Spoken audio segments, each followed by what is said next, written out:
You know, I noticed there's a lot of myths going around talking about swimming with starter locks, and today I'm going to be addressing all of them. So if you haven't already, hit the subscribe button, give me a thumbs up, and let's jump right into it.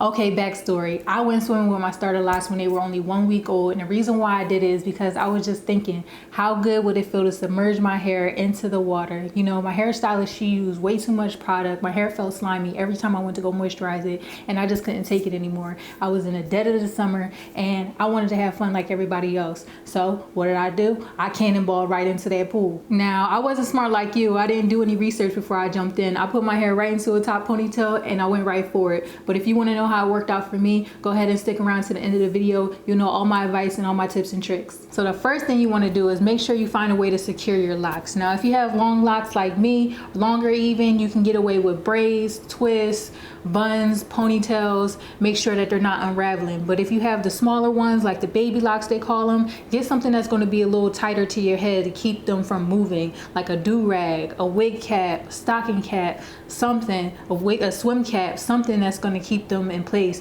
keep them from moving while you're swimming.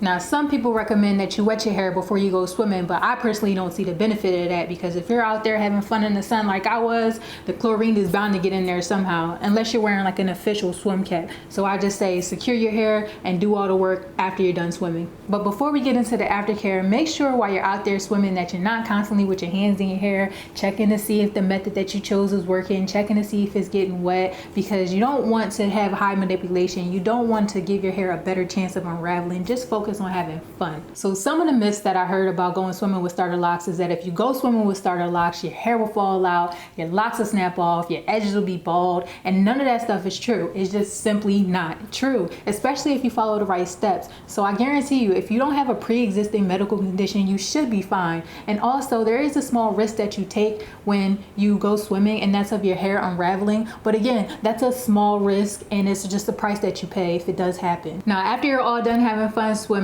you want to wash your hair immediately, like immediately. And if you can't wash your hair, try and get a good rinse, so that way you can get some of the chlorine out and it doesn't dry in your hair. But I say try and get to a shower and wash your hair with shampoo.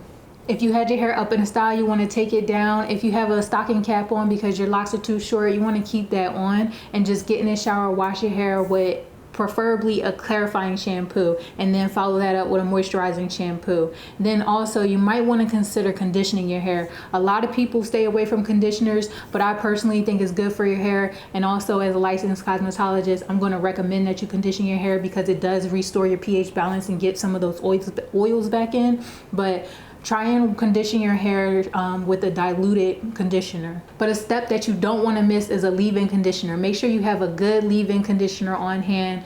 Go ahead and put that in. You might want to follow it up with an oil to seal, and then you'll be good to go. You can air dry your hair. You can sit under the dryer, but I recommend that you don't get under the dryer because heat after chlorine probably isn't a good idea in terms of moisturization. So just let your hair air dry and you should be good to go. If you're going on vacation or you're in a situation where you'll be swimming multiple times, I would recommend that you wash and condition your hair each time that you go swimming, and that's just going to ensure that you get the chlorine out. And that's all the advice that I have for going swimming with starter locks. So as you can see, going swimming with starter locks is not going to be as daunting of a task as you would imagine. If you like this video, give it a thumbs up, hit the subscribe button, and I'll see you in the next video. Bye.